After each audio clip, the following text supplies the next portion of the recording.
Hey, and welcome back to Through Their Eyes, Season 4, Episode 7.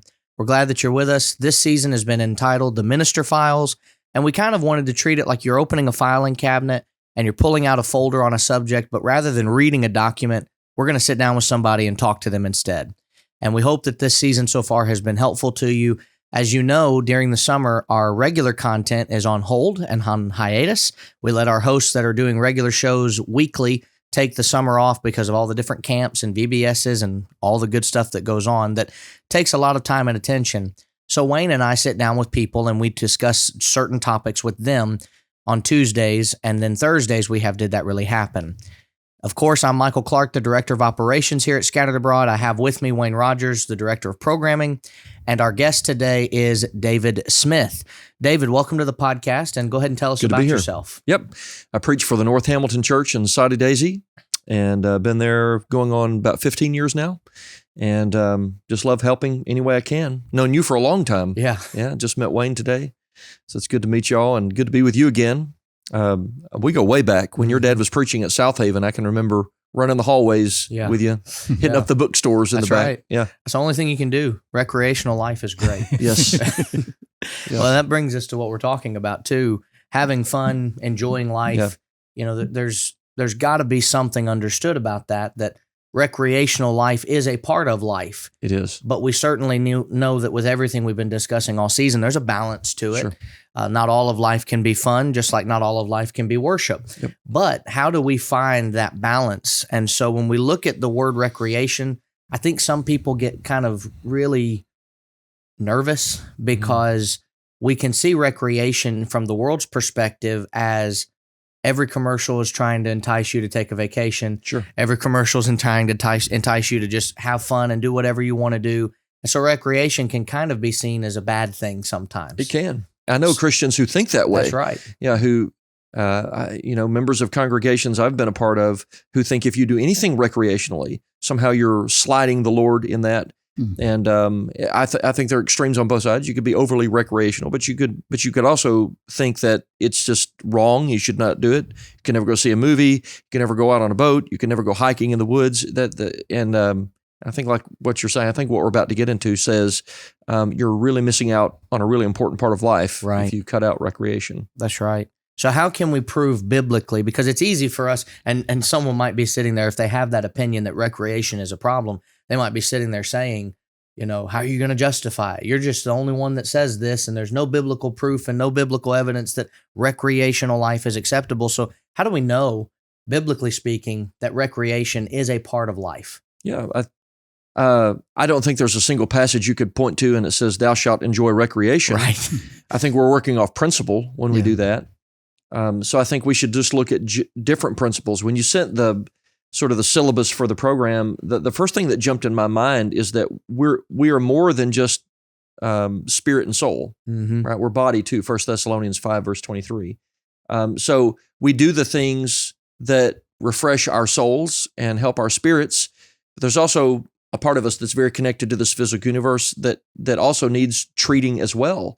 And the physical part of us needs rest. It needs reset, which I think recreation is all about anyway. It's like resetting. I mean, the word is basically recreation. So there is, by definition, a part of us that very much needs the clearing of the mind and the resetting of the mind, and that's just simply part of life. I think it's statistically proven that without it, you suffer for it. But I think there's, for one, the principle of we're body, soul, and spirit. The body needs part of that too. There are things, activities that we draw from in this life that help, whether it's by aptitude or it's things that we know are going to refresh us, that help our body. And I think that's an important part of life. Yeah, the Lexham Cultural Ontology Glossary. You expect me to pull that one out, Wayne? I want to hear you say it fast. Didn't see that coming. Yeah, I'll let you guys handle that part. But it has the definition for recreation within it, and it says it's typically enjoyable activities that people participate in. Here's where it gets to be the important thing: after necessary tasks of daily life are completed. That's right. And then it gives kind of a list of some of these that might be, and I just thought it was kind of interesting that this was listed in here, but it says, an activity, daily routine, athletic sports, games, humor, gambling, which now, right, I think as we see on the TV with sports and all of that, gambling has become one of the number one ways people are trying to entice you to recreate and just kind of just enjoy life, do whatever seems good to you with your money. But certainly that gives us the principle too. Some things that are built for recreation are also sinful. Just as much as they are enjoyable, they can be sinful. So I think it's interesting to point out that definition, because if I don't make the focus first what I'm supposed to do, and there's a principle of this even in the old law that was kind of built as a tradition religiously, but the Shema, the prayer that these Jewish men would pray every morning before they would go and do anything else. And that was kind of important, that before you go and do anything, make sure you're centered on God. Make sure you're focused on the Lord. And when we look at our own lives, I think sometimes it's easy when we first wake up in the morning. I'm very guilty of this so many times. Just grab your phone and start scrolling. And waking up for the day and doing whatever before kind of remembering, man, God let me wake up another day and I should be thankful before I start to do anything else. There's some things I should probably thank first. So as recreation goes, there are moments even when you're not doing anything wrong, where it might still be the moment of my daily task not been completed yet. I need to stop for a moment before I do this. Yeah, not everything that we would say is recreational activity that we would classify is actually truly recreational activity. I think recreation has a purpose, a design to kind of hit that rest that God wants us to have. And scrolling through the phone is not necessarily always restful. So I would agree with that. Absolutely. Yeah, you think about even the creation itself, the things that were made for man. That's right. You know, you start looking through, okay, the garden and all the things. There's still responsibility to be done in the garden, things that had to be, taken care of. But there was also then boundaries, things to stay away from, clearly, in the midst 100%. Of the garden. So there were boundaries that were set, and we can think about the same thing with recreation. Certainly there have to be boundaries set. Sure. How far you can take that and things. So how do we know how far is too far when it comes to recreation, I guess, when we've gone too far with it? Well, I just put some bullets down on my notes, and I don't know how far you want to go with these, but I put down one: recreation goes too far when it becomes my priority, which is easy for recreations to do, right? There's some things I love doing, but if that becomes my obsession, I've gone way too far in recreation. It's doing more than what recreation intends to do, which is a reset. It's become my life. Like, I love to play golf. I don't know how many times your dad and I played golf when he would come from meetings and stuff. Had the best time doing that. But if all I do is scroll through golf equipment and read golf scores and read golf articles and eat, sleep, and breathe golf, and I just can't wait to get out to the course, then other things are taking a back seat, and it usually is the spiritual side of my life that takes a back seat. So I think when other things take a back seat, and when recreation sort of becomes my priority, my obsession, I think we've gone too far in recreation. Yeah. Well, it's interesting, and this might seem like a slight stretch at first, but we gave that definition a minute ago. Recreation is typically an enjoyable activity after the daily necessary tasks are completed. Yeah.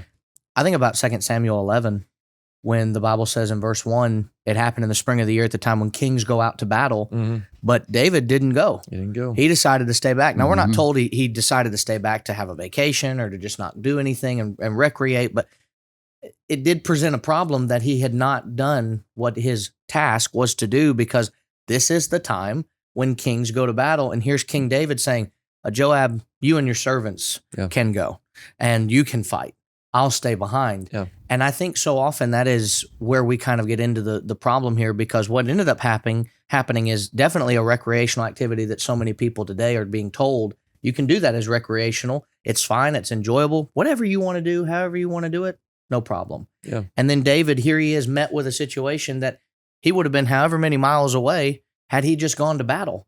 And if we don't remove ourselves from the things that could present a problem, like you mentioned a moment ago, a lot of times scrolling on that phone can present a lot more issues than it does help. For sure. And if I find that to be the only recreational activity that I do, I'm going to be in trouble, whether it's through what David ended up dealing with or whether it's through just being lazy. Whatever it is, when I don't do my responsibility, I've gone too far with recreation.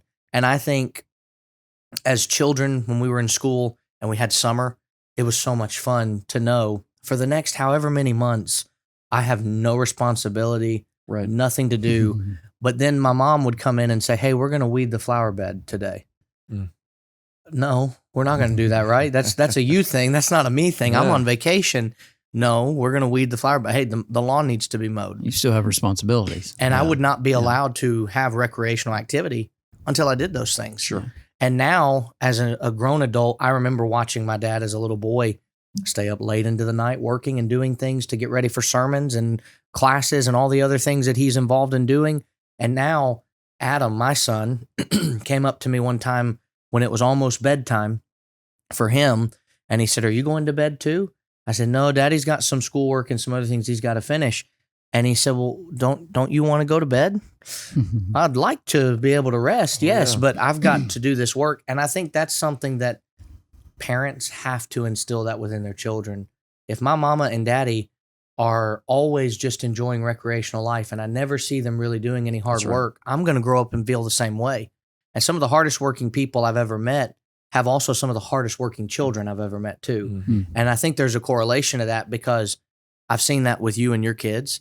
You know how to cut up and have a good time, but you also know when it's time to work. And I've seen Matthew and Chris hustle and work hard and diligently to provide for their families and do all of that and just pick that up, on accident. Right. Somebody showed them that. And as we look at our own families and everything else, I want my son and daughter, when they grow up, to look at me and say, he wouldn't have rested right now. He would have Right. done this. Yeah. Because if we're resting when we don't need to be, we have definitely gone too far. And I think there's a spiritual application here too, because sometimes we can take a recreational break from spirituality. And Nehemiah 8 talks about something that happened just like that, Right. where since the days of Joshua, no one had kept this Feast of the Booths. And I mean, this is something that is so incredible to look at because how many children, how many parents and others have gone through and basically make that happen just because of their recreational life with whatever they're doing. Yeah. But you have bullet points that you want to get back to. I'm sure you've got. Oh, we don't anything have else? to cover them all. We but need to no, cover that was them all though, great. because I jumped in and I gave you a vacation, and that's not right. We need to let you work a little here. I've So been recreating. Back to over the here. responsibility. yeah, let's get back, to work. it. Then. Work first, play later. Right. Hope you enjoyed that break. So I put another one down. Recreation goes too far when it brings me more stress than it's supposed to relieve. Mm. And I think sometimes there are recreational activities that do stress people out. Yeah. Yeah, they get so maybe the obsession is there, and they're so intent on making that the best that it can be that it actually causes more stress than it's supposed to relieve. And I think that's one. I had jotted down, what about my influence? And I think that goes directly to what you were just talking about what kind of legacy am I leaving when people look at how I've spent those 86,400 seconds a day. How am I using that? I think it does can hurt my influence. And I put down also, and I think this is a big one, recreation it goes too far if it puts me in league with bad associations, because I think Yeah. there are a lot of recreational activities that put people in league with folks they should never have association with as a Christian. Yeah, I think that, I have Jeep as one of my hobbies, obviously Jeeping and playing in the mountains and those kind of things. So that's pretty typical. Unfortunately, of course, not everybody that drives a Jeep is, That's right. sinful people, but some of those groups that are out there, doing some of these rides and things like that, that I've come across, through the years, not people that I want to necessarily hang around with. Mm-hmm. Some of them are nice people. They'll help you on the trail. They'll do, but then they're going to also pop a top, right after, they take, that's their recreation, and so that stresses me. So I need to stay far away from that. I don't want to be part of that. But so going back to 1 Corinthians 15:33, evil companions corrupt good morals, so if I'm around that in my recreation, then I'm putting myself in jeopardy, certainly. And so I think that lends to the point that you're making there too. But the idea of the stress, there certainly, and that would come back to, what's being promoted. You mentioned gambling a moment ago, but where does that typically lead people? Then, I mean, that's probably the most stressful thing as far as recreation that I can even imagine, and certainly, so principally speaking, that would be a good way probably in helping to handle, the debate about gambling and things as well too, Sure. that Well, it wouldn't be the main part, but certainly yeah. that is part of the conversation. 100%.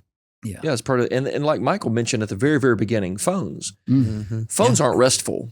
Social media, Oh, no, no, especially, no. it's not restful. No. And people say this is my recreation. It's actually causing more stress than what recreation intends to relieve. And you have to be really careful in deciding on a recreation that in those moments when you should be resetting your mind and refreshing your body, and sort of, that's what recreation intends to do. That you're actually defeating the purpose by the very recreation you've decided to do that. So and that could be watching TV. It could be anything. Anything But think like about Yes. the eye strain. That's right. Because when you later in the night, if you've just been sitting there and you've been scrolling on the phone or what, your eyes are starting to hurt. Sure. And then your sleep is affected, and you wake up tired the next morning. And all of a sudden, you're not refreshed like you wanted to be. Absolutely. Mm-hmm. Yeah, that's just kind of the peril too that we're in, because we move more and more into a screened society, both in the way that we live and what we've got in front of us, and the way that we basically perform on social media. It always cracks me up when we see people who they have to post every bit of every moment of every day. Everything. And when you're doing something like that, which is spiritual in its nature, like if you're going to post something that's about the Bible or whatever, and you're doing that that's great. Mm-hmm.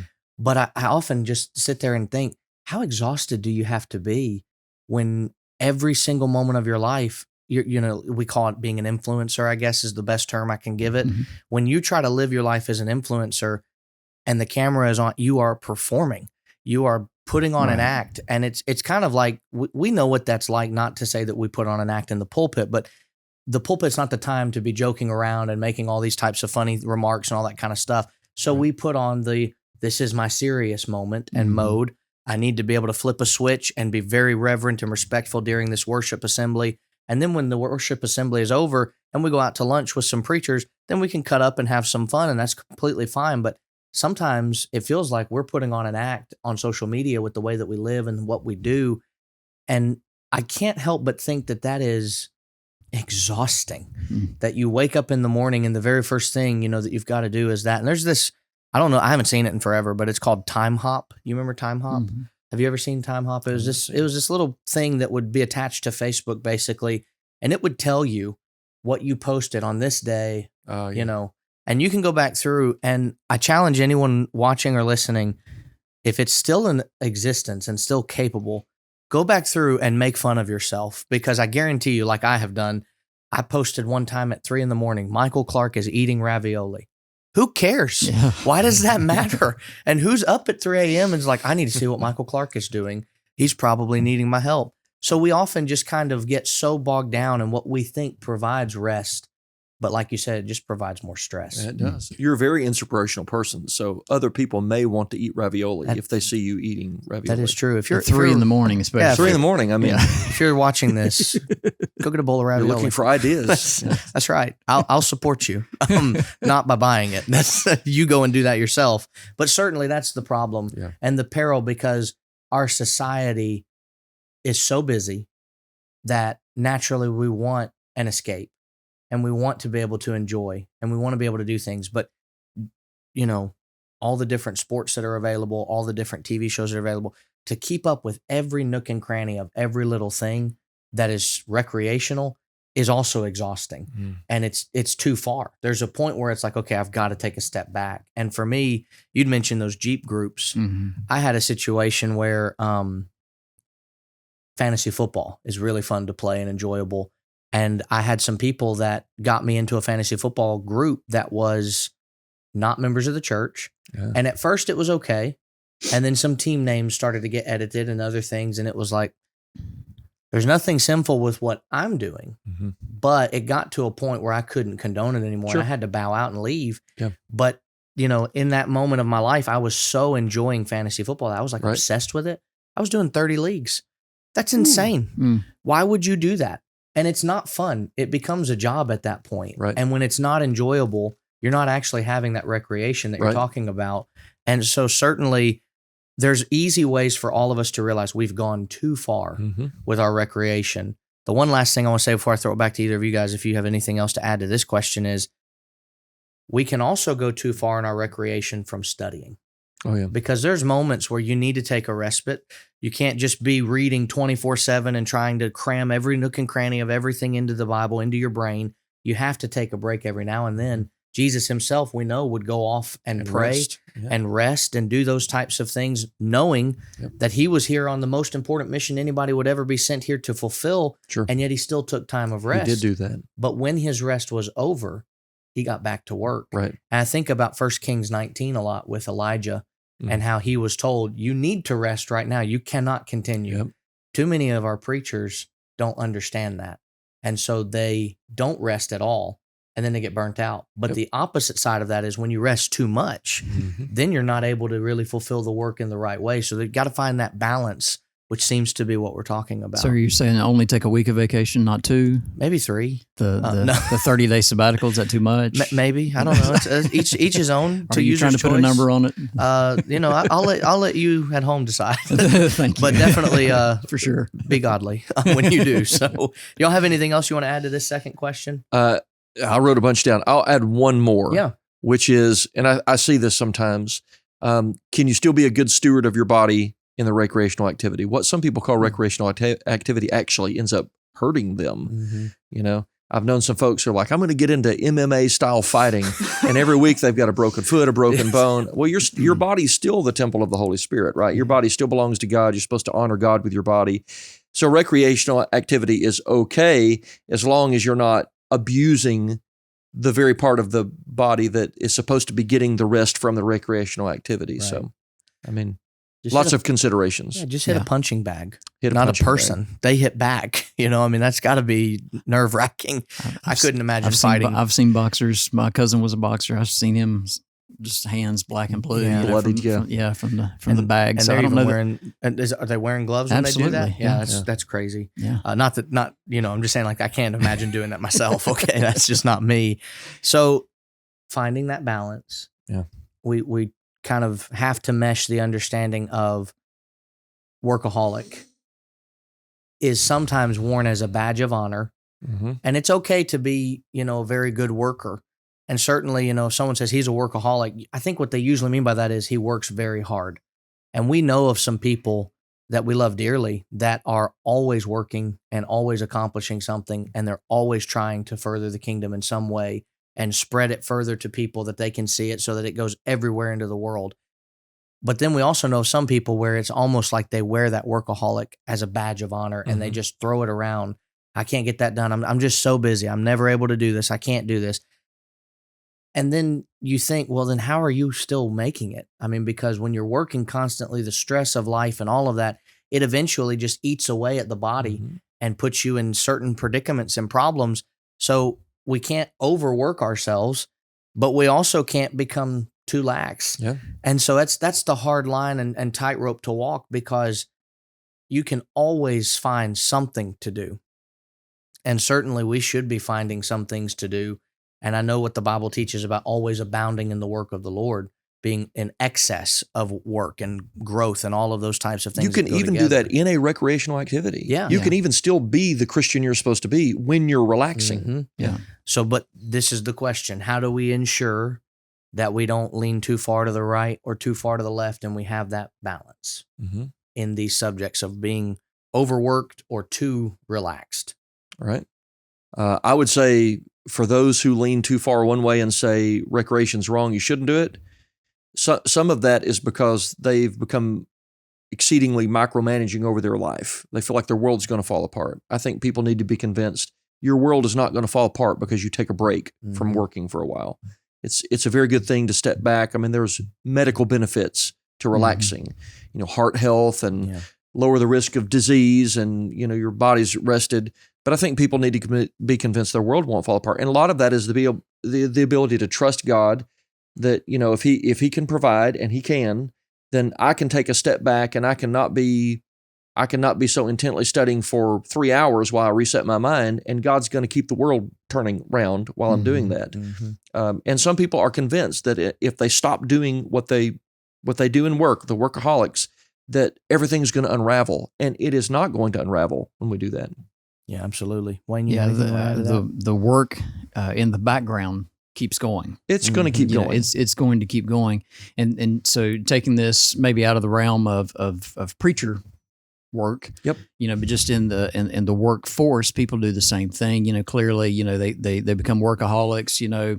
and are so bound by, it used to be the 9 to 5, it's the 8 to 5. Now it's the 6 in the morning to, 9 o'clock at night. It's kind of flip flop, but it's just broad, and so what obviously happens is family things get pushed to the side as well. Certainly spiritual things can get pushed to the side.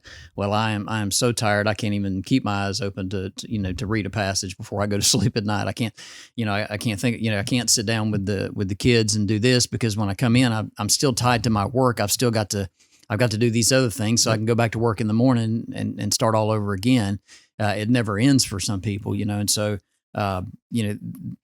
they have to find a balance. And so some of those jobs that are pushing in that may not be the best career plan, and that's hard for people to okay, well, but I went to school for this. I went to, well, there are other jobs still out there, and if your job is hurting you, hurting you physically, and it is hurting you spiritually, and it is hurting your family, it may be something that you think about. And if you've approached this as, quote, a workaholic, you need to step back and you need to think about what you're really doing and the priorities. If my spiritual life is on the decline here, I need to make some changes. Oh, yeah. If my family life is on the decline here, I need to make some changes, because you don't get that time back, certainly.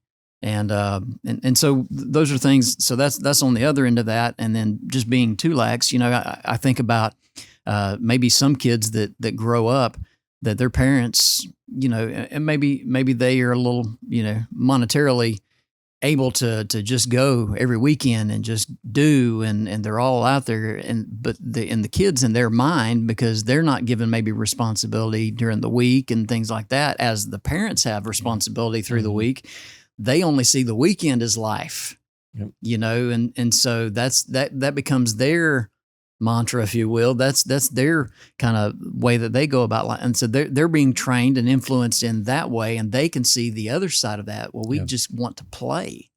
And so I should have a job where I can just play, And so anyway, obviously there has to be a balance. There has to be a balance. Yeah. Everything. Yeah, it's hard to teach a child about that balance when they don't understand why there's got to be a balance with our children, especially our 2-year-old right now, who is just kind of learning how reasoning works, and her small little ability that she has with that as it grows. When we tell her, you've got to go take a nap, she will drop to the floor and start just wailing. And she's hoping that by acting that way, that we will say, no, just keep playing. Right. But there's a balance, like, you've got to do this. It's good for you. With her, that's just kind of, I don't want to sleep. I don't want to rest. I need to play. I've got to do this. With Adam, it's the same way. Our son, he's always saying, can't I just stay up a little bit longer? Can't I just do this a little bit more? Why do I have to clean up all my toys right now and read? Why do I have to do that? Because there's a balance to everything, and you can't have too much recreation. You can't have too much work. You've got to find that proper balance. And I got to take him on a trip just about a week and a half ago now, and we did really nothing but fun most of that trip. Great. And he enjoyed that, and he was just kind of shocked, I guess, because it's just not what we do all the time. But I think that creates a lasting moment of memory of, wow, we did have so much fun now. And then when we got back to the hotel and I'd say, hey, you need to do your reading for the day for school, you need to do this, he would do that. And he'd see me typing and answering emails and doing different things. And it's like, there's that balance you find where you can do a little bit of both. But sometimes it's okay to just kind of put it in drive and let it cruise for a while. But you have to park at some point, get out of the car and get back to work. David, do you have anything else you want to add to this? No, I will just play off what you and Wayne both said. I think you always, well, not always, but you can easily fall into one extreme or the other. So I would say, for those who are workaholics, learn how to say no to people, and that's an important thing, and learn how to say no and be willing to be told no for the sake of having some rest and relaxation that your body needs. But on the flip side of that, when you do take a break so that it doesn't become lax and wasteful, make it count. Take the time that you are in recreation or resting, take that time to really reflect on God and spend that moment in gratitude. I'm sure when you're on Jeep rides, you are almost totally obvious of nature and how profound God's handiwork is. You can do that in any I mean, you're playing a round of golf. You can just think, Yeah, wow, absolutely. God's hand is so amazing. You can take that time to do it. And your mind needs moments like that. So rest, but spend it in reflection and gratitude, and be willing to be told no and be willing to say no in order to get to that place, because both are good. There's a time for work and there's a time for play. Amen. Absolutely. That's right. Well, thank y'all so much for joining us today and listening to this podcast. If you're watching us on YouTube, you can find all of our information in the description below. We're thankful to both David and Wayne for being with us. We're also thankful that we've had the opportunity to record here at the House to House Studios. They put out a lot of great content. And if you don't know anything about House to House, I encourage you, their information will be in the show notes as well. You need to look into them. They can provide a lot of help to your congregation. If you have no clue what it is that they do, it's well worth your time to sit down and look into that. When the show notes that we have are also all going to be in the description, and in the show notes portion of the podcast, our link tree, social media links to Instagram, Facebook, YouTube. You can find us on the Substack world as well, blogging and writing different things. We're trying to do some bird's eye views of characters and also some deeper study into the book of Jeremiah. You can also email us at san@msop.org. We're thankful that you've taken some time to be with us today. And until Thursday, when we sit down for a Did That Really Happen, take care and God bless.